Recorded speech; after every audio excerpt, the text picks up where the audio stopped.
Hello and welcome to this cabin tour of an inside cabin on Marella Explorer 2. We booked a guarantee cabin, which meant we didn't choose its location, and we were assigned 8012. 8012 is directly above the theatre, which did mean sometimes we could hear the bass from the performance, but obviously the performance doesn't go on all night long.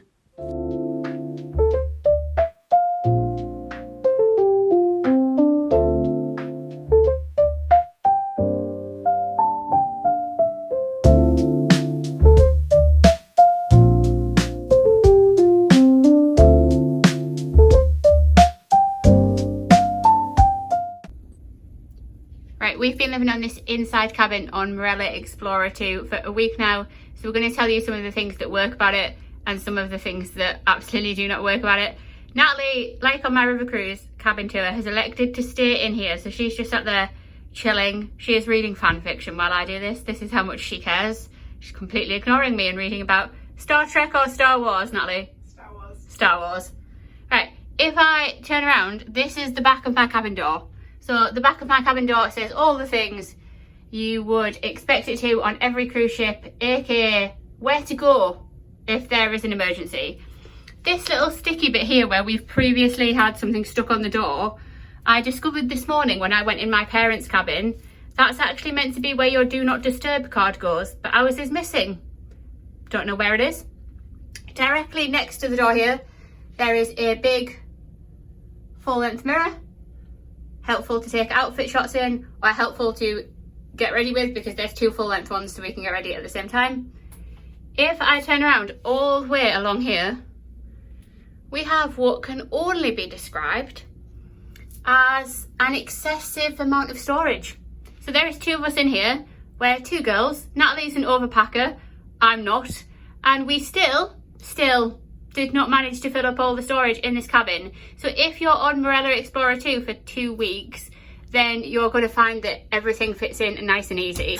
So first wardrobe, which was mine, is hanging space and a shelf at the top. Mine has the ladders stored in it because this is actually a 3 or 4 berth cabin. We do have 2 Pullman bunks above us. Second full-length wardrobe, which was Natalie's. They're both pretty barren because we've just packed to go home. Natalie's suitcase is just residing in the bottom here because if you have a large plastic suitcase like Natalie's, it's actually too wide to fit under the bed, which is where mine is currently living. In this third wardrobe, there is shelves. And then there is drawers at the bottom. We actually never put anything in these drawers just because we hadn't brought that many things with us, quite frankly. If I close this wardrobe and then turn around, this is your second full-length mirror. Next to it is the thermostat. Our room steward was actually storing googly eyes on here for a lot of the week until he started sticking the googly eyes on our towel animals. There's one currently on my bed, so you'll get to see that cute little guy in a second. Underneath your thermostat, there is 2 hangers. Mercifully, they are much taller, much further down the wall. You'll notice that on Fred Olsen, I wasn't tall enough to hang things on them. This time it is absolutely fine. Marella understands that some of us are vertically challenged. Right, panning around into our cabin, we are in an inside. It has an excessive amount of mirrors, and ours is configured as 2 single berths because Natalie is a messy sleeper, and last time we tried to sleep in the same bed, she punched me in the face. So now I stay as far away from her as possible. Right. The whole video is just you bullying me. I know it is. Hey, if we swing around, you can now see both of us because this cabin has an excessive amount of mirrors. This is our vanity area. So down here, there is a reasonable size desk. It's not big enough for both of us to get ready side by side, but because there's a freakish amount of mirrors in this cabin, that doesn't really matter. Either side of the vanity, there is 3 drawers either side. Once again, excessive amount of storage. None of these have been used in the past week. On this side of the vanity, there is a tea service for if you want tea and coffee in your cabin. There is also a box of tissues left out for you by the Marella team rather than them living in the bathroom. This is all our bump that tells us how to get off because they're kicking us off tomorrow. It's not very nice of them, but you know, all good things come to an end. on the mirror there is this big helpful label so that people don't get confused. Your safe is behind this door. So if we crack this door open, there are shelves on the inside and a not very big safe. We have cringed all week because this door shuts itself. So every time we let go, we end up with our fingers stuck in it. Safe is nice and easy to operate though, as long as you have somebody with common sense. I don't have any, but this person behind me does have common sense, so she told me what to do. Down here there is a teeny tiny bin that your cabin steward will empty every day. Up here there is storage for all the bump that gets put in your cabin on cruises. So all things like your cruise news, your daily schedule, you can pop up here out of the way. If we pan around, this is my single bed. This is my little towel animal friend. Our cabin stewards wrote us a goodbye note because we're leaving in the morning. Now, we have to talk about these beds, guys, because it is quite frankly the worst bed I have ever slept in at sea. Now, this is my 24th cruise, and this thing here takes the prize for the worst bed. It's like sleeping on a slab of cement.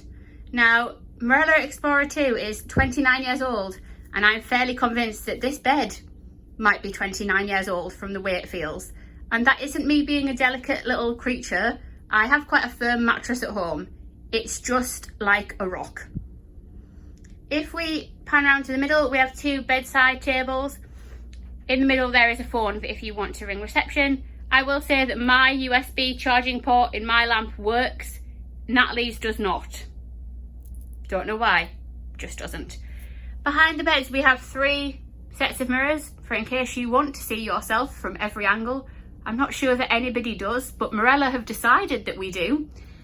This side is Natalie's single bed. It's currently nice and tidy because our cabin steward has been in. And like I said, we do have a 3rd and 4th berth. They're just being ignored because we don't feel the need to sleep in a bunk bed. If we pan around, Natalie is sat in the only chair in the cabin.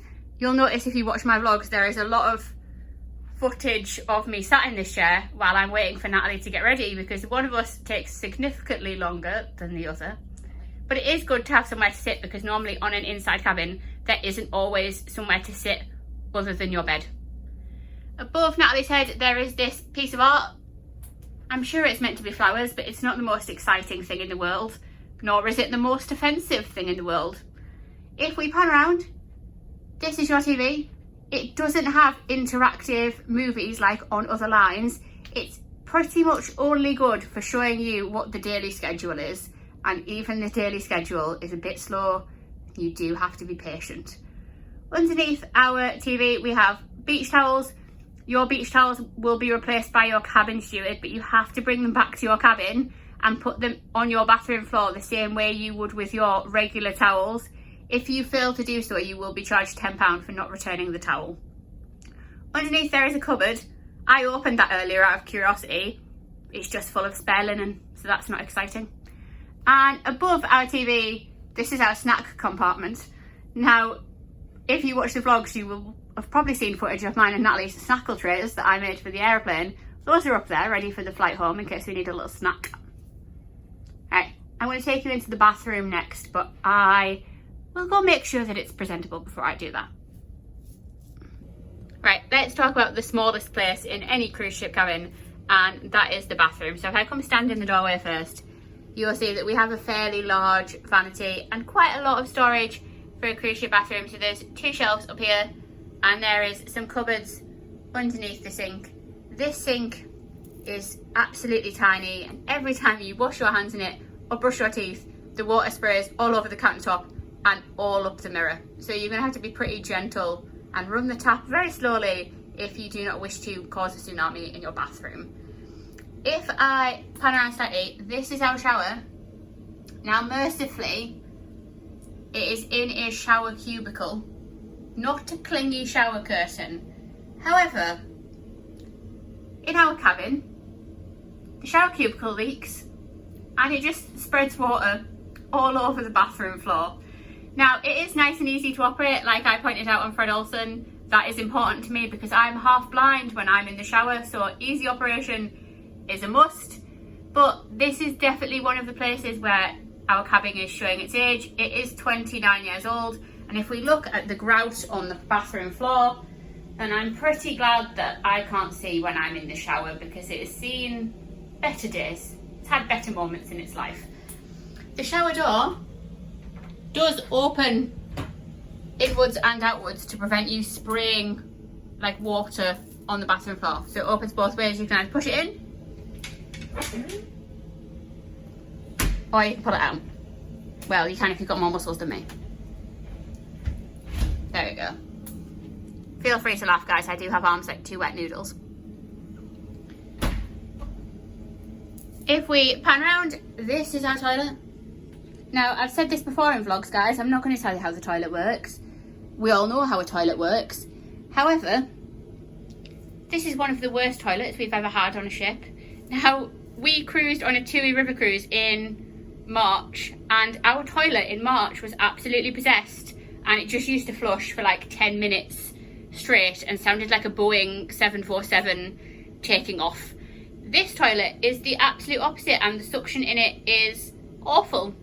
So it's a bit temperamental. Just note that if you're coming on Marella Explorer 2, the plumbing is 29 years old and it's a bit temperamental at times. If I step in, next to the toilet here is where we have all of our towel racks. So your cabin steward will bring you fresh towels daily. They're not something you have to pack in your luggage. If you want to help the environment, you can hang your towels back up to dry and your cabin steward will not replace them. If you want your towels replaced, you pop them on the bathroom floor and your cabin steward will bring you nice fresh ones either in the morning or during turn down service, because Marella is one of the few cruise lines that is still operating turn down service. They will still make you a towel animal and put a nice little chocolate on your pillow. Any questions you have about this cabin, guys, and our experiences in it, just pop them down below in the comments and I'll make sure I get around to answering them. Thanks for watching. Don't forget to like and subscribe and follow along on any of my other social media channels which I've displayed on the screen for you.